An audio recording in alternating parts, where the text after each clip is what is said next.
You wanted the best. You've got the best podcast, the hottest podcast in the world. The Chris Voss Show, the preeminent podcast with guests so smart you may experience serious brain bleed. The CEOs, authors, thought leaders, visionaries, and motivators. Get ready. Strap yourself in. Keep your hands, arms, and legs inside the vehicle at all times, because you're about to go on a monster education roller coaster with your brain. Now, here's your host, Chris Voss. Hi, folks. It's Voss here from the ChrisVossShow.com, the ChrisVossShow.com.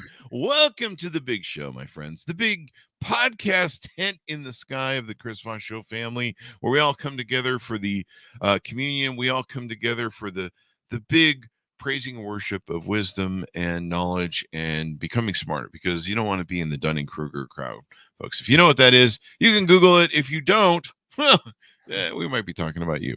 Anyway, that was rude, Chris. Don't do that. Anyway, guys, be sure to go. What the hell do I make up on the ramble every time? That was actually interesting. Be sure to go to youtube.com/Chris Voss, goodreads.com/Chris Voss, and linkedin.com/Chris Voss, and tell your friends, put your arm around them and lightly shame them, not in a bad, negative sort of way, but just give them a little shaming, like, tisk tisk, if only you knew more and you listen to the Chris Voss Show, you'd be more sexier to me. So knowledge and brilliance and smartness makes you more sexy. I don't know if that's true or not. I just made it up.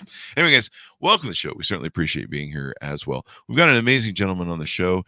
He runs a site that is called the awakenedman.net, and I'm hoping to become that later on today on Monday, because I'm drinking the coffee to chase that. So I thought it would be good to bring him on so I can wake up, because I overslept this morning. We have a gentleman on the show. His first name is Alain. Alain, do I have that right? Yeah, and Alain is fine as well, Chris. Thank you so much. So is it Canadian accent for Alain? Is that? Yeah, Alain? Absolutely. French based for sure. Is it really? Yeah. Wow, there you go. Most people refer to me in 4-letter expletives, so there's that. Can you give me the pronunciation, Alain, on your last name, please? Absolutely. It's Dumonceaux. Dumonceaux. So very French. Yes. Am I even doing a French accent, or am I just being stupid? Pretty close. You can tell me I'm being stupid. All right, Alain. So what we have is we have him on the show. We're going to talk about what his journey, and he's gone through an interesting journey as a young man. Yeah, it seems like he's still a young man from what I can tell. He is the Purposeful Action Men, quote unquote, mentor. Get it? For the Awakened Man movement. He's been on a mission as the beacon for what it means to live an authentic life. And for the past 3 decades, he has lived the highs of the Culinary Olympics to the lows of losing it all, almost twice. Today, his purpose is to guide men to rediscover their life's mission, starting with the Purposeful Action Plan called The Return of the King. It sets the stage for the hero's quest. Welcome to the show. How are you? Doing really great, Chris. Thank you so much for having me on the show today. There you go. Thank you for coming. And I think we haven't had a Frenchman in a while. We had a great French journalist a while back. So we need more French people on the show. I don't know why we're discriminating or something, but welcome to the show. Give us your .com so people can find you on the interwebs. Absolutely. So you can find me at theawakenedman.net. I also am the host of the Revolutionary Man podcast as well, where we give opportunity to really enlighten guys' lives and some of the challenges that we faced. We talk a lot in my work about everyone being on their own hero's quest. And so it's a great place to hear how other people are living their hero's quest. There you go. And I understand this is a great thing to give men kind of a space to talk. You're looking to create a community. Is that correct? Yeah, absolutely. So I know, and just tell a little bit about how I got to that point. Sure. So I was one of those guys that always watched the rom-com movies back in my early 20s and that. And I married my high school sweetheart, to believe it or not, and and had this vision that we're just we're gonna live together and die and have matching cups to put our teeth in, on the headboard and that whole thing. But when that reality didn't happen, then life really changed for me. I was extremely successful. As I said there in the intro there, I was competing in Culinary Olympics professionally. I was doing outstanding, but my personal life was just in the toilet. And so when that marriage failed in my early 30s, I lost everything. I ended up by having to claim bankruptcy, lost everything. I was in such a state of depression that I hardly saw my kids for about a year and a half because I just couldn't work up the getting past the guilt really of being able to see them, to have them see their father in a place. And, as time has gone on, I've understood that they didn't really care. They were 3 and 5. That's not what they wanted. They just want to spend time with their father. And then, fast forward, I met another lady, and, we've been married now for 20 plus years. And I just about blew up that one as well. And even though I was on this journey of, self-discovery and, what I thought was doing the work. But the truth of the matter is that while I read lots of books and did some courses and got some training, the problem was that I wasn't really living it. I wasn't living authentically. It was just, I might as well just grab the newspaper for the amount of value I was putting in it. And I know that's pretty prevalent with lots of guys, right? We're pretty intellectual. We're left brain thinkers. We don't necessarily want to dive on that right side and really get into stuff. And so when my second marriage just about collapsed, due to some infidelity on my part, it was my wife who saw the man inside of me that needed to be revealed and gave me the opportunity to truly turn things around. Now, I say that because I think it's important to people to understand that while I had the opportunity, had the work not been done, then it wouldn't be where I am here today, and I wouldn't be doing this work. And so that was one really powerful piece. And within a real short period of time, less than a year, about a year and a half, my father-in-law passed away, and he was really, really close to me. It was like he had 2 daughters. I was the son he never had. And wow, he's a big Yankees fan. So we'd travel to Minneapolis. I live in Winnipeg. So we'd go to Minnie to watch the boys play. And we just hung out and did things. And so when nobody could find him for about a day and a half, I went over to his house. He lives a couple blocks from us. And I knew right away there was an issue because the cars were in the driveway, and his little dog Dickie was sitting there at the door, pretty melancholy. And it's not something that you want to face in life. You have lots of grief. I'm going through some other stuff, and I just found there was nowhere for guys to go. I was very uncomfortable sitting in doing any grief work with other women in the room. I felt I needed to. That's not very macho. That's not what men do. And so I created this space where guys come in and really deal with their stuff. And, it's a place where we're free of shame, blame, and judgment. And I think that's really needed today because guys just don't know how to deal with stuff. We weren't taught. And I think it's important that we get an opportunity to really work through that stuff so we can get our lives back on track. So are you still married to your second wife? Absolutely. Wow. And how long have you been married now? Just 20 years, wow. Coming on 20 years here this October. You. Now, you mentioned there was some infidelity, so she gave you a second chance at that, huh? Yeah, absolutely. My wife married late. This is her first marriage, and she just said that really she wasn't interested in wanting to remarry and go through that process. But what she was interested in to see, and she challenged me, she says, I just want to see if you're truly the man that you claim that you are. And so I had to go and do that work. Now, it was a really challenging 2 years, especially to go through that, to go through everything. But what it revealed to me is that, I learned how to be a better communicator. Because honestly, up until that point in time, I was a people pleaser and a doormat. No, that's not her fault. That's my fault because that's how I showed up in the relationship. And so when things started when I started to really understand, then I could then I could start to make changes in how I was showing up.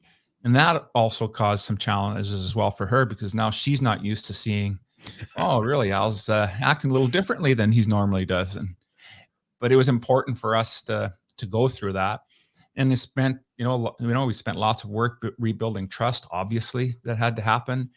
I work in hospitality. At the time, I worked in hospitality, so it's late nights, it's weekends. The convenience because of that type of environment.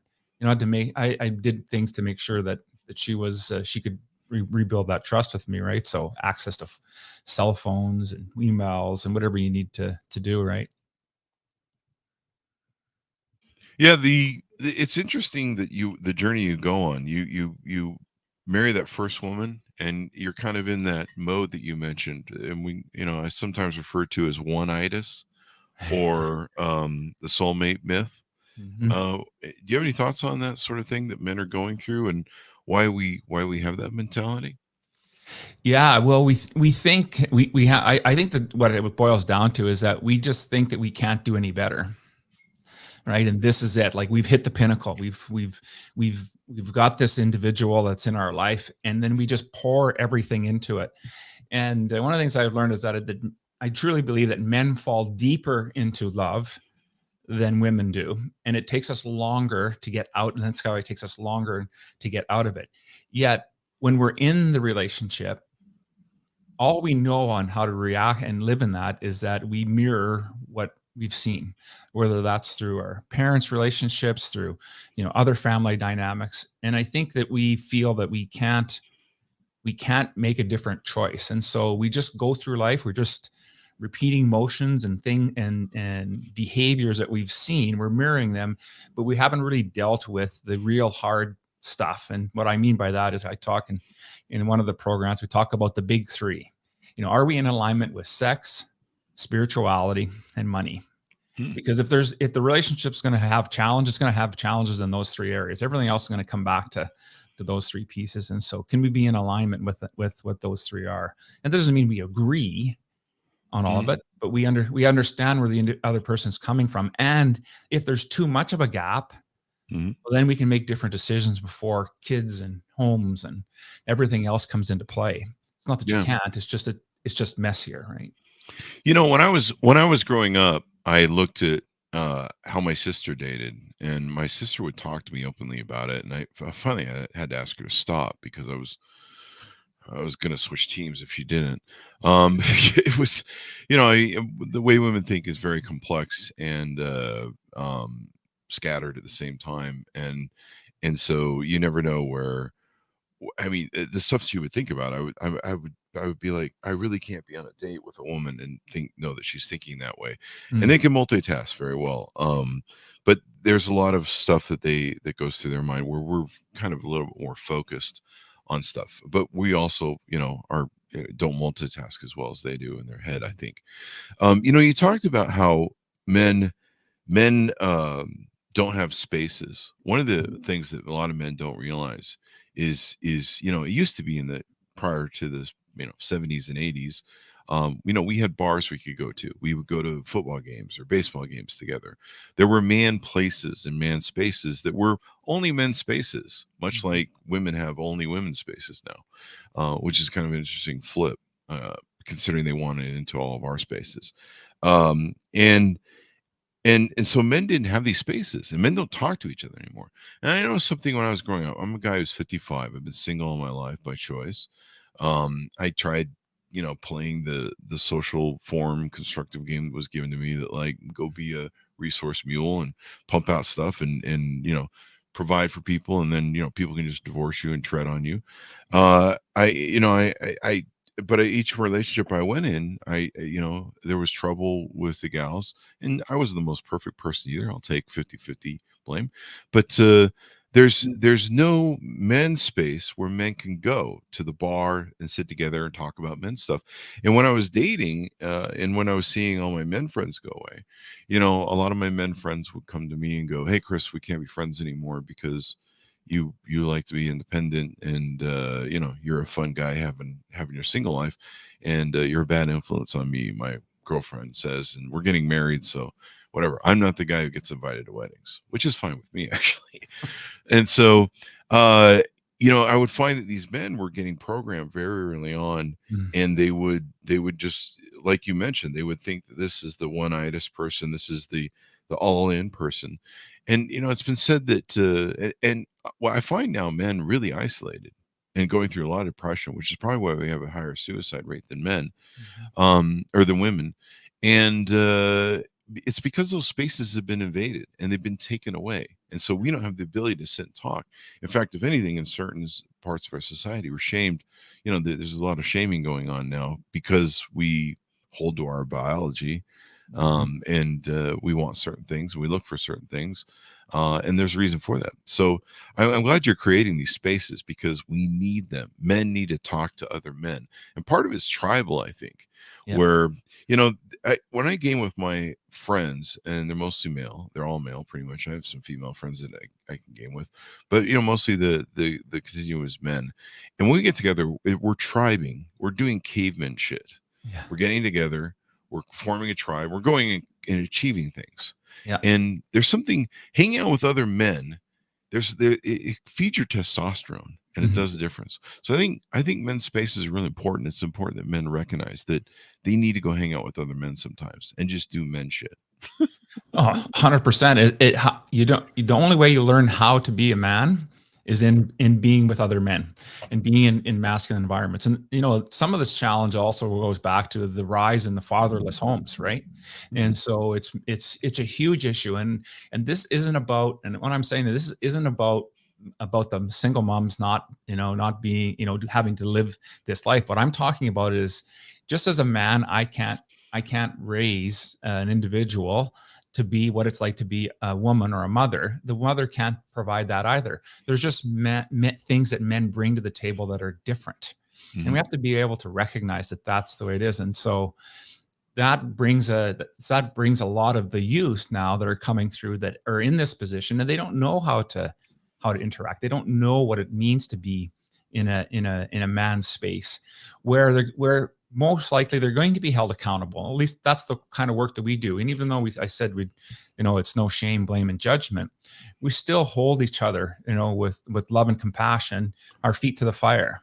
And so, with every time we get together, everybody leaves with at least having one commitment that they're willing to take an action on by the next time we get together. And why do we do that? Because we're guys, like you said, we're doers. We want to do things. That's part of our makeup. And when you leave it to your own volition, unfortunately, a lot of us will not do it. But you have the courage to come into an environment where you're going to be supported, even if you didn't get it done. You made an attempt. You can talk about what was happening for you. You start to figure things out that, I'm making a lot of excuses for myself. And, I need to start changing the things I truly say that I value, the self-sabotaging behaviors, and all of this starts to percolate. I don't have to sit there and poke, Chris at it. We just you'll start talking about it, and pretty soon the pattern starts to reveal itself to yourself, and you're in an environment where you can be supported while still being held to an accountability of, okay, brother, let's see if you can get it done on the next time we get together. There you go. And so you have a mentorship program where you can join a brotherhood of men. And I think this is important. People need to realize we haven't changed that much as a species. We still hold, if you study female nature and male nature, we still hold to our biological patterns, and they've been created over eons of time. And I think what's happened is, and there's actually a lot of data to support this. If you go to data charts, you can see the change. Sometime, up until about the 60s, men were providers, they were protectors. We took care of women. Even back in the 1800s, they had polygamy in places because women need to be taken care of, especially as they aged, and have providers and have a place for them and their children as well, because this is a lot of our biology and everything we really do almost on a daily basis as both sexes is the propagation of the species. We are designed to fulfill the universe's biological survival game, the propagation of the species. And that's what all species are kind of all game to do and programmed to do. And it's survival of the fittest. And so we have to recognize that in the 60s, once birth control came in, once men made enough appliances and different things that could make women's lives easier and make it so they could go to work and do different things, and of course that's what they asked to do, the role of being of that father or provider really changed. We went from being someone who took care of things. If we got divorced or whatever, we paid lifetime alimony, and all that stuff, to where women said, hey, we want to go our kind of our own way and do our own thing.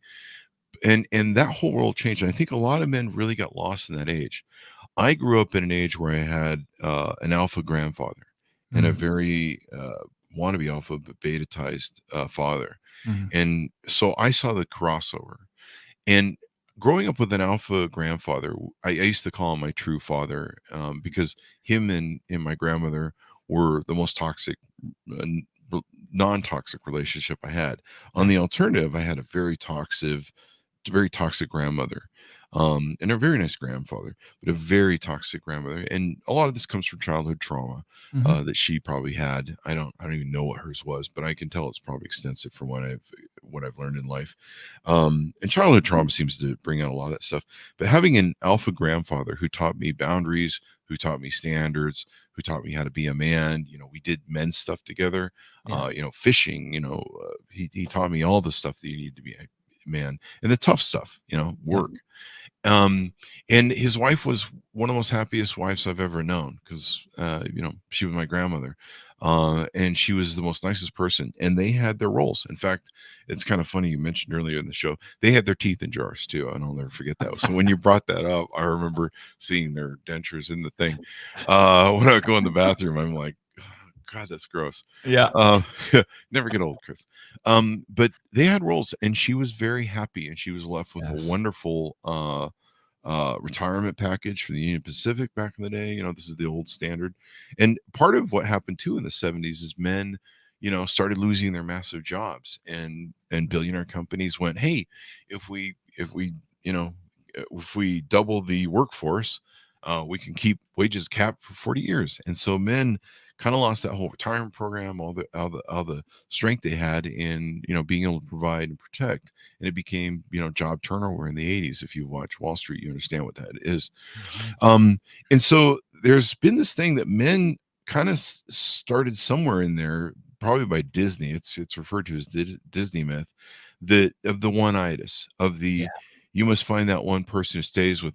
And it's kind of lost in that same era that I talk about, where, you go to work for one company and there would be a, gold watch at the end of 50 years, and you retire, and your wife, the 2-picket fence, the 2-car garage, and, all the stuff from that nuclear family age of Levittown, in that era. And so men need to recognize this more than ever, that the dynamic changed, that everything that was done before. And we've been doing marriage and taking care of people for only a few hundred years, I think it is, or for a very small millennia of time compared to our tribal history over millennium. And so we need to recognize that took place. And at the point that women had the power to control birth control, and you can see that there's a complete dive in marriage, relationships, children, everything begins to decline at that point. And it's not blaming or not shaming. You go see the data. There's a significant change that happens there between dating, divorce rates go through the roof, everything else. Now, no one's blaming women for that. But what we have to do is realize there was a societal shift at that point in time. We have to go, things changed. So the model changed. So things are different now. And the problem is, I think, and a question I'm posing to you in this roundabout is, do you think men really understand that something changed? Do you think we're still operating on the old paradigm of trying to be providers and protectors, and it just doesn't work anymore? Yeah, that's a great question, Chris. I think we do try to operate in that old paradigm, but because of the environment that we're in, it's hard to be in that environment, today's environment, where I'm supposed to be the provider and it's a 2-income home. Yeah. Right. So it's every home is a 2-income home, and everyone's out working and doing their thing. And so we don't know how now as men, and how do we fit into this? And for the women in our lives, they've been also sold the Disney story, right? And so they're looking for their white knight. And so now we're this piece is happening within the dynamic in relationships. And I think the challenge is now is that while we're not going to have Edith sitting at home waiting for Archie to come in, we're going to come in together in back into the home. And what's happened is that because we're so busy, the whole family dynamic has ended. Like, I don't know about you growing up, but I'll tell you, like, growing up for me, every weekend was out at the farm with my grandparents. Yeah. And there was, I'm the oldest of 5. There was 5 of us on the same farm were my cousins. And so there was always family dinners, is my point. And we got together. And so we were able to change and direct the conversation. today that's gone. And so guys are sitting there wondering, like, I want that. They want some of that from childhood, and they want some of that, but we don't know how to get there in a two income home with the wife and or girlfriend, depending on your situation, who's also aspiring to, that she's trying to climb the corporate ladder or starting her business and trying to grow that business. And so it's about having the conversations about not about who's the provider in the relations. It's about how do we bring back connection into the relationships? How do we bring back the wholeness of it instead of operating as two separate tracks on the railroad that never touch? But how do we get to a point where there's some confluence, and we can get together and really work on the relationship? And I think because of the drive of the feminist movement, and I think there was some positive in the spirit of it initially, but what it's also caused is this rift between trying to, I haven't dated in forever, but the research tells me that men have more choice than they've ever had in the world, but they just don't like the pool, because the pool, we're looking for more of a traditionally centered woman, whereas women are still driving that, I don't have time for kids. I don't have time for family. I'm growing my career, my business. And guys are sitting there going, yeah, well, that doesn't necessarily work for me. So we're in this dichotomy, and we have to figure it out. And I think the way we do that is really about coming back to getting true on what our values are as men, and really focusing on that, as opposed to the peripheral stuff that we may have used to choose our partners. Definitely. It's we need to recognize that lots of stuff has changed. I mean, you make some great points. The feminist movement, was great at the beginning. We've had authors on that talked about, back when flight attendant, it kind of started with flight attendants in the job lawsuit market to give them more opportunity. And like for flight attendants they had very rigid standards of beauty and thinness and weight. And then there were women that, they fell in love with being flight attendants. There's a couple authors that wrote books about this, but they would get retired at like a very young age, and then they wouldn't have a career, and they wanted to be able to keep flying and do their career and stuff. And so, they sued, and they I believe, my understanding is one of the big equal opportunity acts that I think that we have for the Job Act was created by those flight attendants, because they sued and they wanted to be able to work until a normal retirement and enjoy life and not have those standards. And that was beneficial. But women were kind of told some things that basically said you can have everything. Yeah. And you can't have everything. That's not possible. It's a madness to go after that. But a lot of these women were indoctrinated in that by their mothers during that age. You can have everything. And then the boys were told, you need to make sure she's happy. Happy wife, happy life started selling to people. I don't know. Someone should research when that term got created and when it started getting used. But men are always, giving, protecting, taking care of. We try and make women happy. So when women go, hey, I want to do this, we go, okay, we'll try and support you there. And so men have done that, but we need to realize that's a very important change that happened. And, we're kind of seeing a reawakening going on with both men and women right now, where women are going, you know what? I don't know about this do everything. And you go on TikTok, you'll see a lot of people going on, and there's kind of a return to values. But you also talk about the pool that women had. I've dated all my life, so I'm an interesting dipstick to the dating pool, because I'm still in the dating pool. And I was very lucky in how I don't have any kids. I don't have anybody who's I've gotten locked down with. I tried, like I said, the getting engaged twice. Once I looked at the moment of getting married, and they were long engagements, about 2 years. I was obviously dragging out for a reason. But the more I just looked at the relationship, I'm like, I don't see this lasting more than 5 years. And I remember dating, and I used to power date because I used to power date. Let's put it that way. I've dated in the triple digits. At one time, I used to own a modeling agency, and they called me the U after Utah. I dated a lot. Let's put it that way.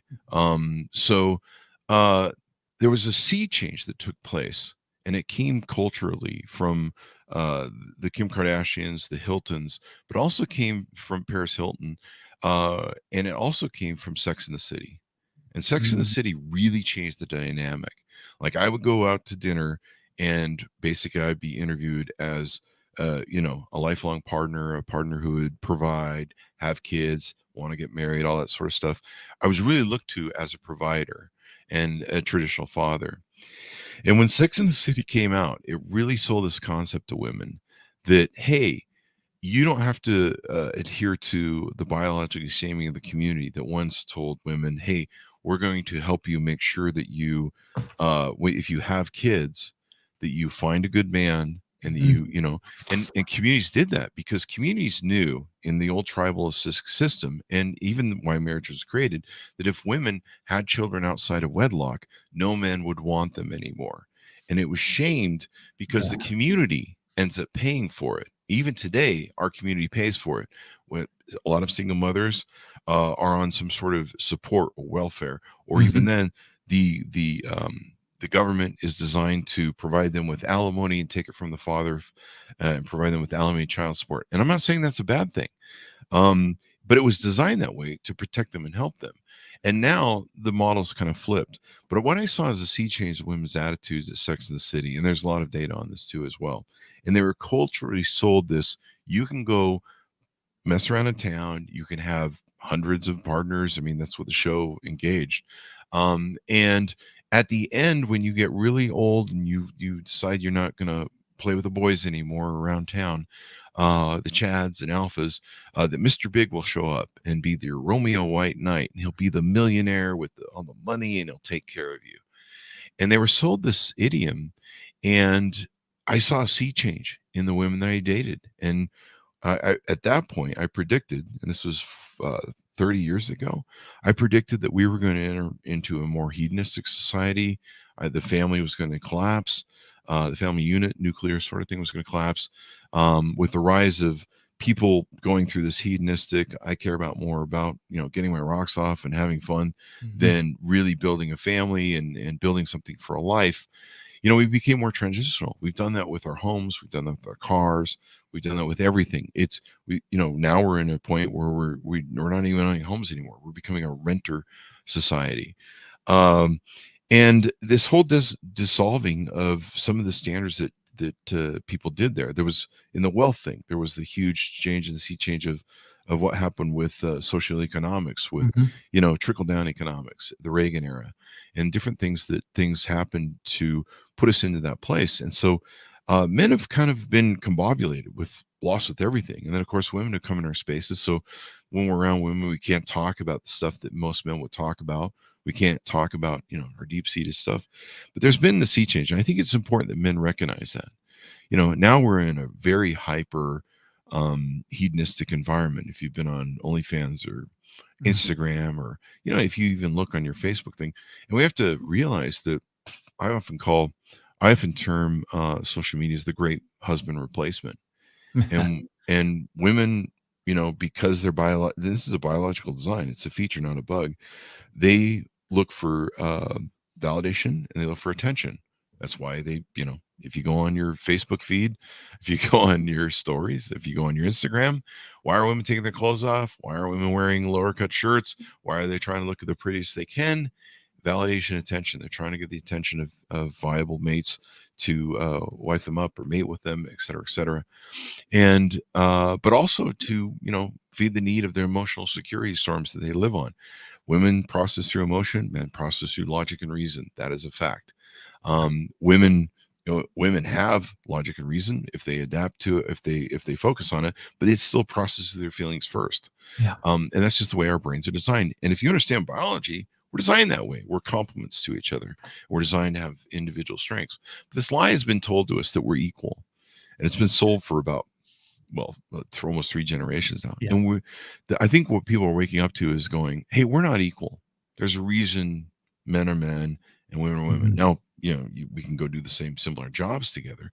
But when it comes to raising a family, when it comes to the influence that children has, I mean, I can tell you as a guy who's dated for 35 years all his life, that the impact that a father has on a daughter is incredible. I was just going to say that, Chris. Absolutely. I don't know a lot of these people that, you know, that that obviously are posting the way they are, these women, but I would suspect that if we did a little digging, that they either come from a fatherless home or they have an absent father. Mhm. That's the issue, because truly, if they were raised in a home with a father that was present, Mhm. they would learn the value that they are enough Mhm. without having to do the things they're doing today.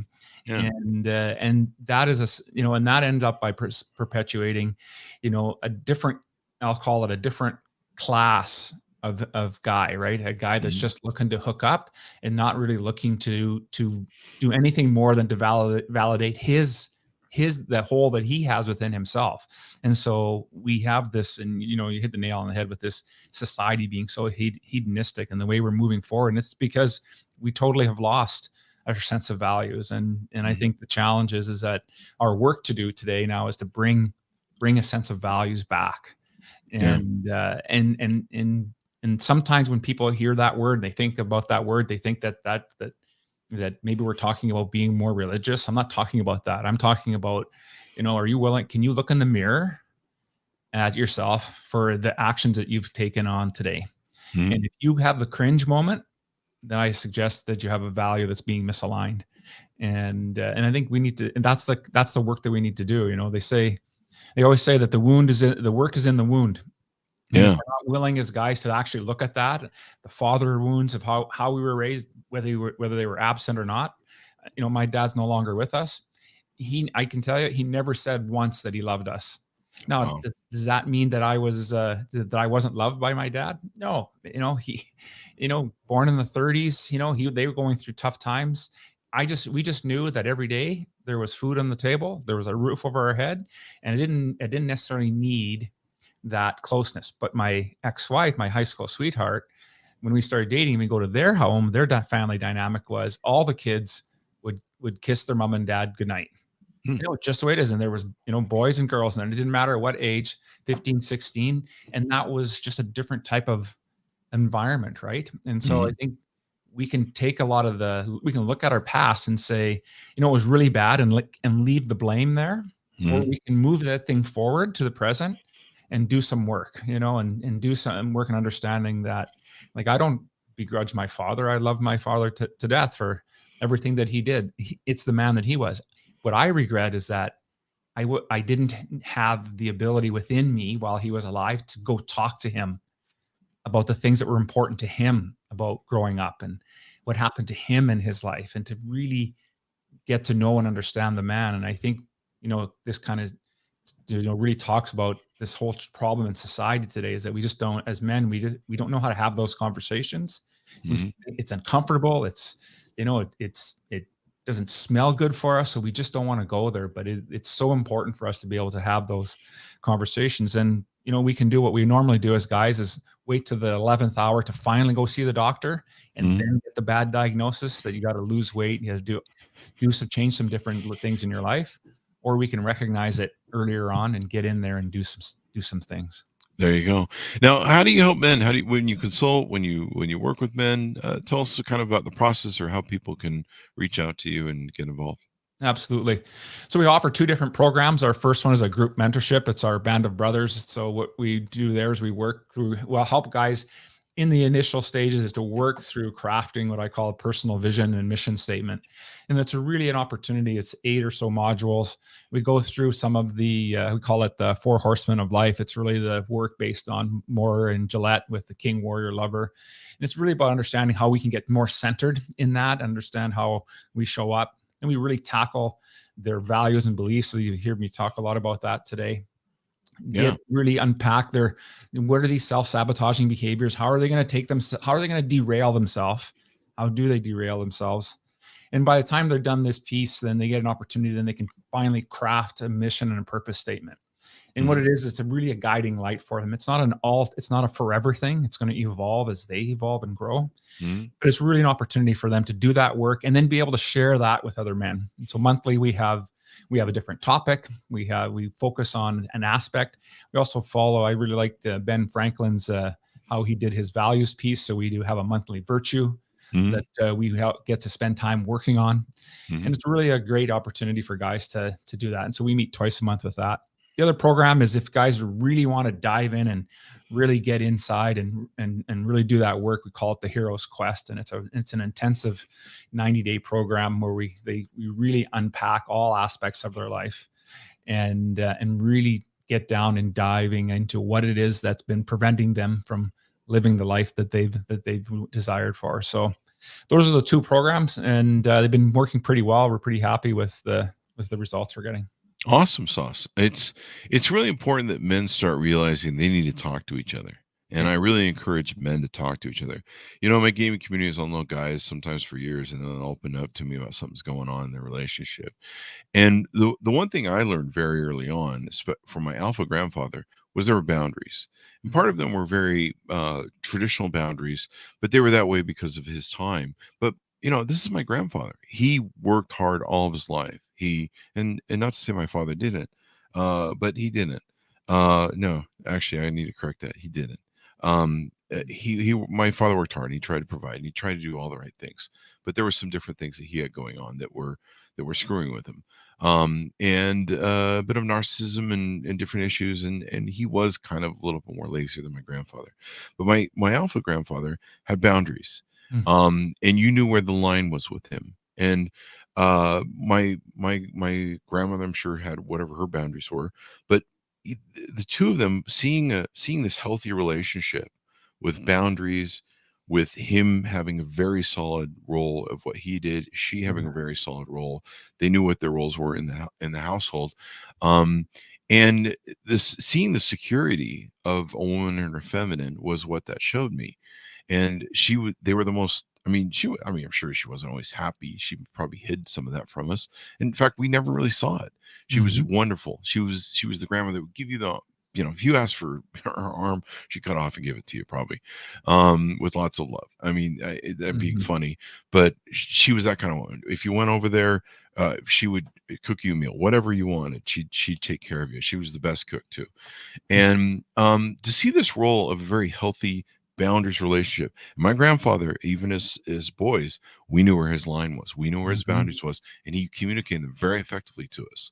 And if it wasn't like you follow the rule, he communicated what happened when you cross the boundary. Yeah. So a bit of a spanking might take place.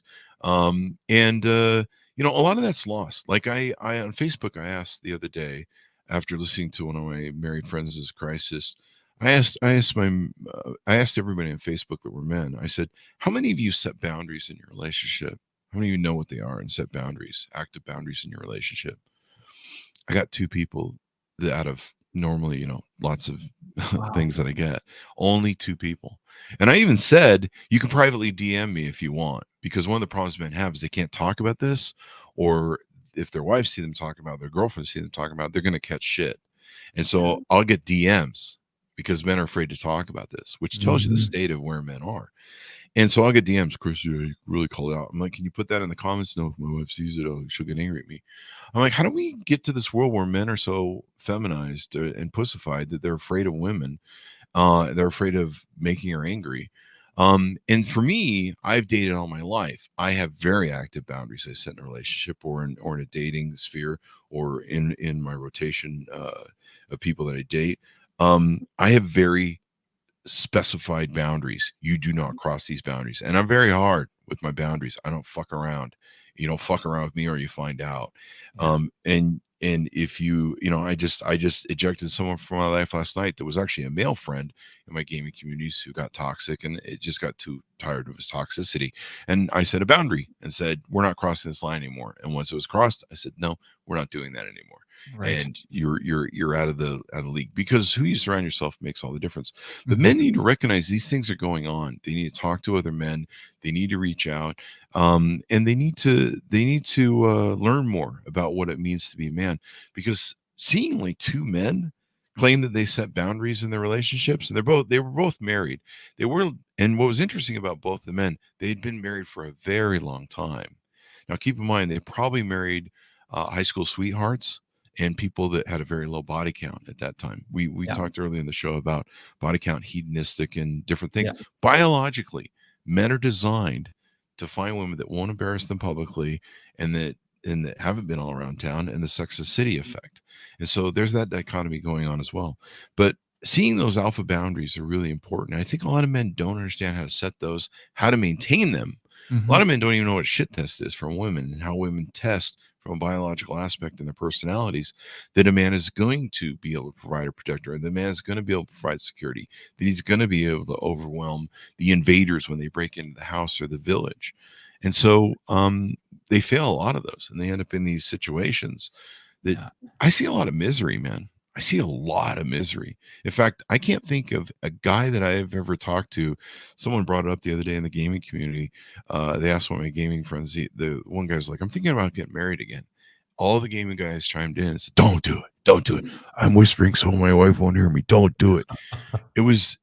I'm anytime I joke around, I'm like, I think I should settle down. I'm getting old. I should just find a wife, a nice Mexican wife who's a great cook in Mexico. Because, I've been watching these Mexico videos of these women that cook, and they have these like really 100-year-old stoves. It's insane what these women can do with the way they cook.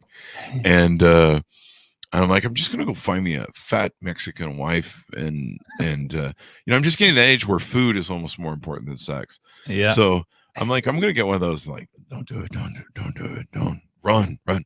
And when you have that community constantly telling you that it's a bad thing, you start to go, I don't know, man. I haven't found anybody. I have a couple guys that say it's great, but like I say, they married very young, probably virgins, and low body count. They were married out of high school sweethearts. Everybody I know who's my age, who has a long-term relationship, that's what they had. And so, and men need to look at this and go, hey, man, this whole one-itis, this whole soulmate myth crap, I used to buy into that crap from Disney. They need to realize that's not the way it is. Because, like I said, when I was growing up, my sister talked to me about how women think and how they date and how they constantly have an array of gentlemen that they're vetting. And some people just give them attention and validation. They keep them in their friend zone, but they have support for them if they need the car cleaned or, oil changed or whatever. They've got that guy who will do that. They also have the alpha chat they can call and do that whole bit with hookup culture. But men are suffering right now, especially in the dating market. I didn't notice this because I'm 6'2", and I'm successful, and so I have the income there, and I have the other thing. There's this thing that women have been throwing around, what they call the 3 6s. They want a 6-income man, which they don't realize how small that is. And Instagram, the society kind of taught them that, I guess, 3/4 of the population are millionaires according to Instagram. Yeah. And which is just a very small percentage. And then they want a 6-inch unit. I think we all know what that is. And at the very least. And they also want a man who's over 6 feet. And if you don't believe this isn't true, go Google it. But one thing they found in the data is that women on dating apps that are single have put in that they only want 6 foot or taller, sometimes 6'1" or 6'2" or taller. It's the cutoff is about 5'11", I think it is where the ramp starts. And so women are chasing and dating on dating apps right now. The data shows us 4 to 5% of the top alpha chads and men on the dating apps. And the big search cutoff is, like I said, it's that 5'11", and they want a 6 foot tall man. And what's interesting is it even goes in like 6.7, and you're like, what are we looking for, basketball people or something? And so a lot of these men can't figure out why they're not succeeding on the new forms of dating apps when they used to do what I do is cold pickup, cold, you can meet a girl in public, bar or wherever. These days you have to meet someplace other than a bar, but you can meet a woman in public, hit on her, go up, get cold approach, they called it, and get a phone number. Well, I used to get 4 to 5 phone numbers in bars back in the day. I mean, that was my thing. You go to the club, get a bunch of phone numbers, date a bunch of girls, see which one, at that time I thought I was searching for the one. I just need to go through a bunch of girls to find it. And, I was mining. I was doing how women date as opposed to how men date, where a lot of men I find they'll date like maybe 5 people and wife up the first one who gives them sex regularly.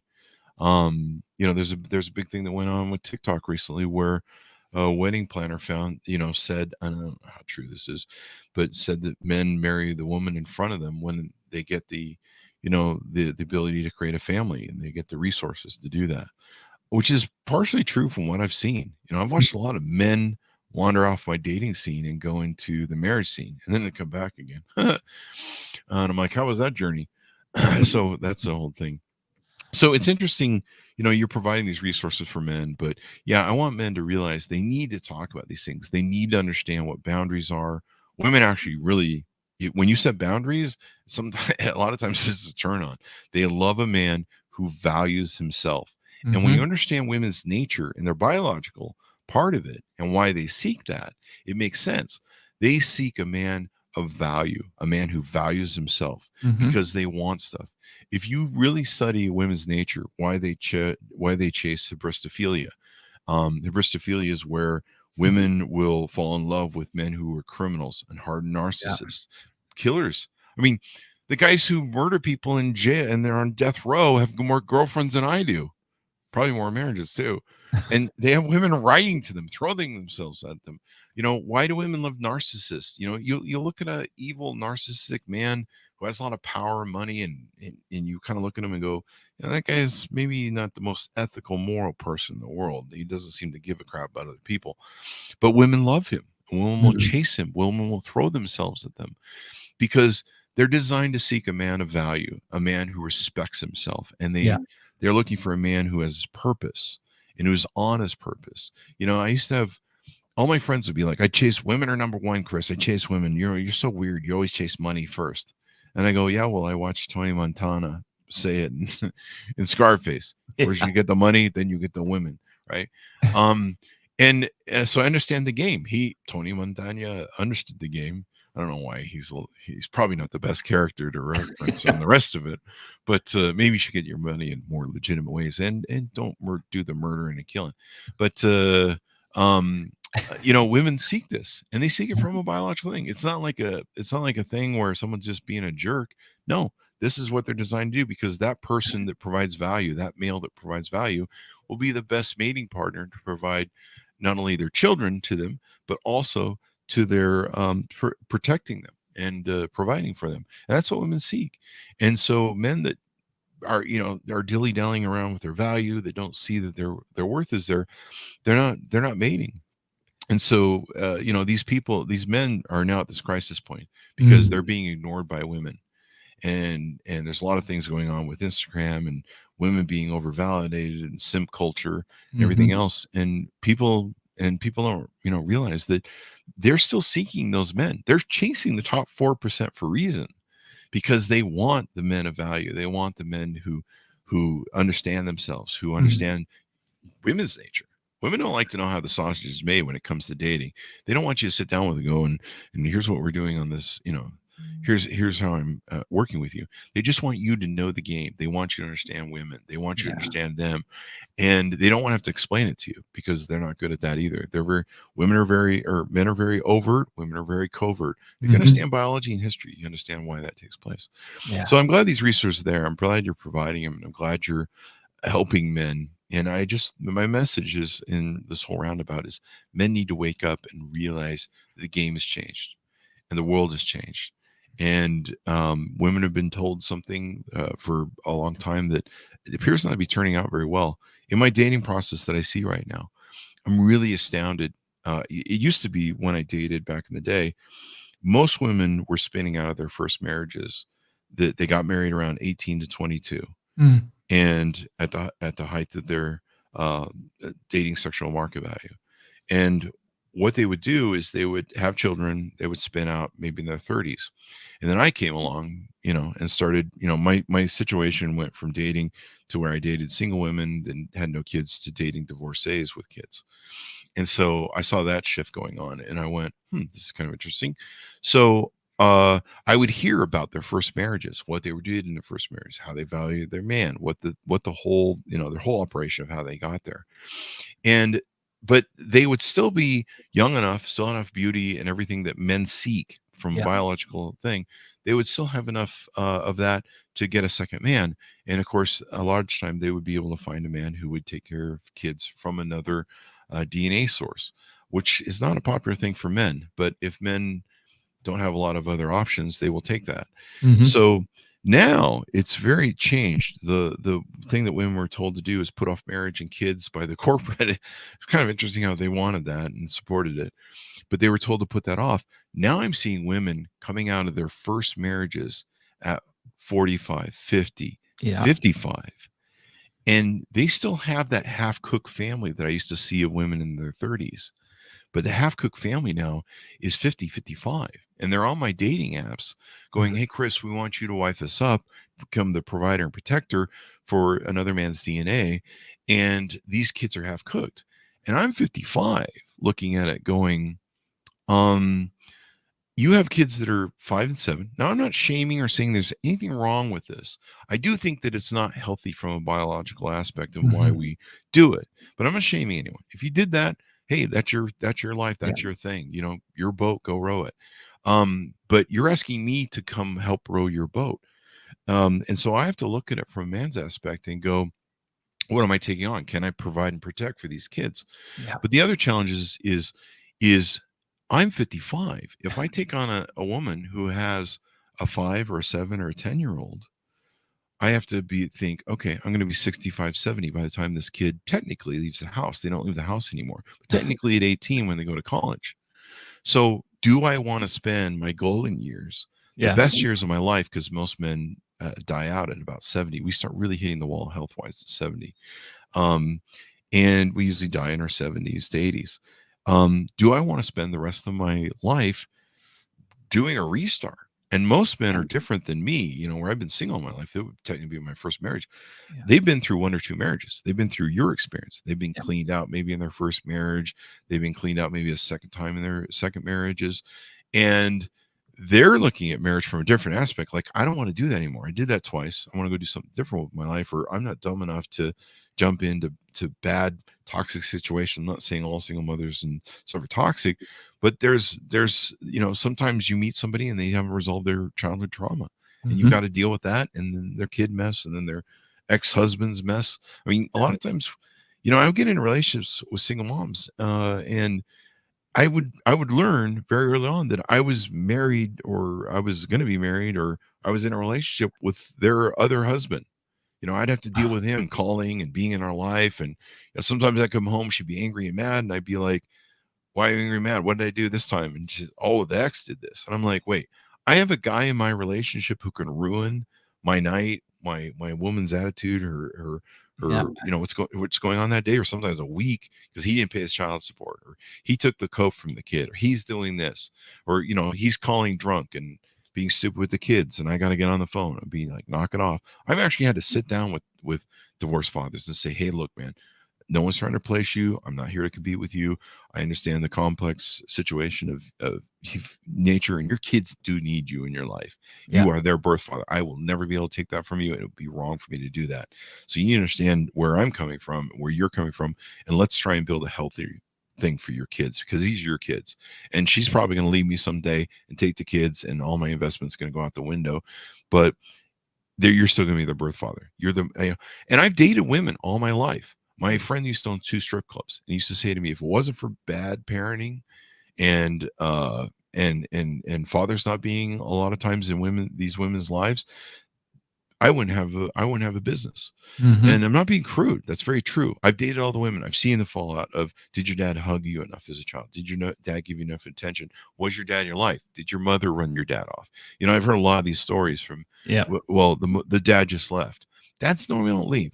They're real providers.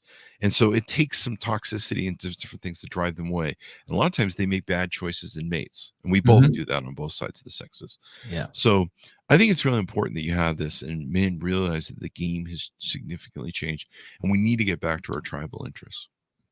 Completely agree, 100%, and that's a great way to, you know, really summarize everything. I think that's why it's so important that, you know, that men need to understand that, you know, I was just thinking that I interviewed a lady on my podcast, and she was very open about how she emasculated her husband. Wow. And how many of us were in relationships and that was happening. And she had the wherewithal to understand what she's doing. And they're still together, by the way. And now her work is to show women, wives, how they're doing that to their men.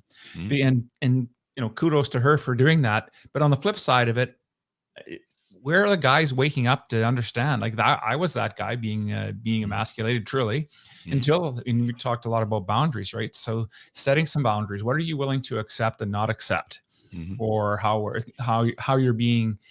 you're showing up in the relationship, right? And I think for guys, we just want to know that we're respected, right? And that there's some, and that we're valued, and that there's some honor there. And when we can get that, then the relationship goes well. But when we feel that we've been disrespected, especially in a public atmosphere, whether that's out to dinner with friends, or you're having friends over and things are being said that shouldn't be said, how home secrets being shared, I think that's a challenge for guys, that we need to be able to set that boundary. And there's nothing wrong with it. But we think that if we do that, oh my gosh, now she's going to leave me. Well, if that was the choice, then it was going to happen anyways.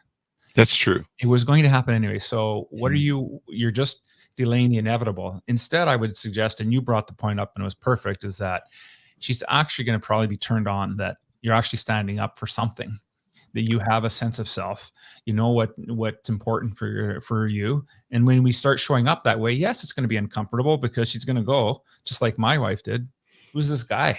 Like, that's not how it used to be. Well, because I was a doormat, and I decided not to speak up and say what was important to me. And let's face it, you're going to start to do that, and it's going to be messy, and you're going to stumble, and you're going to make mistakes. And so, that's one of the things that I coach my guys is just say, look, I want to say some things right now about what's going on in the relationship. It may not come out well, but they need to get some stuff on the table. And if you're willing to go with me on this little short journey, then we can work some things out. And when you come from a place of, hey, I'm willing to work on and understand, but I need to get stuff off my chest, they're more open than just sitting there and vomiting all over them. And then just giving them the gears. And so there's a better way to do it. Yeah. And we just need to learn that skill. And you'll learn that skill when you participate in different men's groups. And there's lots of different groups now out there today, but that's just the void we're trying to fill here. 49th, and, help some dudes reclaim themselves. Definitely. You need a tribe. You need to hang out with men, and just men. And it's not like, we somehow we got this thing where we're here as men. Are you weird? Or sometimes there's shaming that comes from the women community. What are you guys being? What are you guys doing over there? There's just, I'm a man's man. I'm an old world man from an alpha thing. I can be your best friend and love you as a male buddy.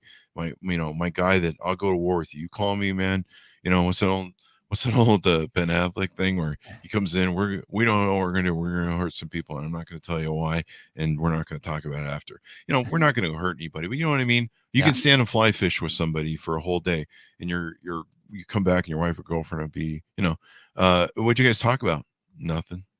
Well, did you talk? I don't know. I asked him how his part of the stream was going, and we shared some fishing stories. Really? That's it? Yeah, we just hung out. We didn't really say anything. We just hung out. But our testosterone goes up with that. We hang out with other men. And what men don't realize too, I don't think, because I've started talking about this on Facebook, women have a community. And the community for women is very social. They used to get together, and that's one thing women need to do more of. They used to get together and share notes. They were a little less competitive. They still have that competitive nature that they have in biology for human breeding to find the best mates. So there's still a competition there, but they used to get together and they used to help each other and teach each other. They used to teach each other skills. They had hobbies. They just did stuff. When I grew up, women go quilting. Now, I'm not saying women need to go quilting. Don't put me in that box. And I don't care what women do. If they want to get together and talk about business, which they do in events, great. But they would get together and that would kind of feed their femininity and feed their ability. Well, men kind of lost that, like I said, when they lost their places. But also, women have always had a committee, and they have a committee, so they have help from the community to help them make wise, logical, and reasonable choices through their emotion to find the best mates. Everything is about the propagation of the species. Just tattoo to your forehead. Everything is about propagating the species. It's our biological DNA, and you cannot change that. You can come up with whatever movement you want, whatever sort of new fad you want. You cannot change biology. You can lie. You can try and change people's sexes. Be like, oh, we're gonna have 82 genders. You will not change the thing. When they dig us up, 100 years from now, and I have nothing against, the gender, whatever you want to call it, nothing against it, as long as you're not forcing people to believe in something that goes against biology. But when they dig you up 100 years from now, they're going to find two DNAs, That's female right. DNA and a male DNA. And I mean, if you want to be something different, good for you. But it's not going to change who you really are at your core and your biological paradigms of propagating the species. And every girlfriend I've ever had, I date the committee, and I know this. I learned this very long time ago. And that committee is designed to help her make the best choices for the best mates. Sometimes. Mhm. And so sometimes there's a bit of sabotage and jealousy and all that thing that women do in competing with each other for the best DNA. Yeah. And it's built that way. You can't hate the system. Don't hate the game. That's the way it is. And it's built that way. Otherwise, you and I wouldn't be here talking if it wasn't for the propagation of the species in these games. But men lost that. And so it's literally, I see a lot of men, and I'm like, dude, you are all alone against the whole group of her committee of women that she goes to, talks about her issues and everything else that goes on, and they give her advice. And I learned a long time ago, I have to manage the committee, because sometimes there's those girls on the committee who will sabotage my girlfriend and tell her a bunch of stuff. Oh, that man hates you. And I'll be like, oh, is that from Sally, who's never been married, who can't hold down a relationship, and she's always at the club, and she's 35? She's giving you advice on manhood and relationships. This girl, she wants you to leave me so that you can go back to the club for her, because she's getting lonely at the club because everything's disappearing with her age. And so I've had to learn that there's that committee. There's the mom sometimes, the mother-in-law, the mother, the mom, and they're getting advice from a whole group of people. And it's that way on purpose. That's fine. But men are isolated and they're alone, and they do not realize how much is going on over here on this other side, and why that's important. But men need to have the same thing. They need to have a chance to talk to other men and go, here's what's going on in my relationship. And I don't, I'm not comfortable with how I feel and what's going on, and all of this is stuff that men need to realize how isolated they are, and sometimes how programmed they are. Like I've had one of my millionaire friends. I kept saying that chick's got a lot of red flags. She got a lot of problems, and he really had a captain save a woman sort of attitude. There's another term for it that's people don't like, so I won't mention it. But basically saving someone who has maybe some trauma and some issues, and maybe they've had a lot of partners and body count. And we that's what we do. We save people. We run into buildings. We take care of people, provide or protect. But these men are isolated. They don't have that, and they really need it. They really need to be able to hang out with men friends. If you don't have some guys you can go just do some stuff with, and I think that's why gaming is so huge for men, is because that's the one way we can get together. And we're still hunting when you really think about it. We're still doing caveman shit of hunting down some, woolly mammoth or whatever you want to term it. So men need to realize that they need their own committee. They need their own things to sit down and work through their things, because you can't talk about certain things with a woman. You can't talk about your feelings. And it's been shown. This is data. It's been shown that the first time a woman cries around a woman, she starts she starts down the down ramp of doubting you, of doubting whether you're strong enough, of doubting whether you're powerful enough. This is why women love narcissists. This is why they chase narcissists. This is why they're all over TikTok going, I was in a narcissist relationship. Yeah, well, you were attracted to the alpha Chad who was a narcissist because he was powerful and because he was doing that. I'm not saying people should be narcissists. That's taking it a little bit too far. But you see why they chase value. And it makes sense, because like I say, everything is about propagation of species. Women are chasing that because they want the thing. Unfortunately, women have been told two different routes. You need to chase the old traditional stuff, but you want to be your own person, your equality. I'll hear this all the time on dating apps or dating. I'm an independent woman. I'm like, okay, great. You don't need to date me. Have fun with that. You get some cats and have fun with that. But I don't need to date someone who thinks that they're their own individual, because that's not how a relationship works. And logically, as a man, I know that. I want somebody who's like, hey, I realize that I don't need to be independent, because that's what a relationship is, and let's work together and build something. And so a lot's been lost in what's going on. Anything more on how people can reach out to you, work with you, and get to know you better? Yeah, absolutely. Best way for them to reach out and get a hold of me is to go to the awakenedman.net. Right on that homepage there, it'll be the start here page. Actually, you're going to see where you can participate in one of the two programs, our Band of Brothers or the Hero's Quest. That's the best place to go. There you go. Thanks for coming on the show, Alain. We really appreciate it. Yeah, I really appreciate being on the show as well. Take care. Beautiful discussion, just really interesting. And I hope we save some men, because we have a really too high suicide rate, and we need more families.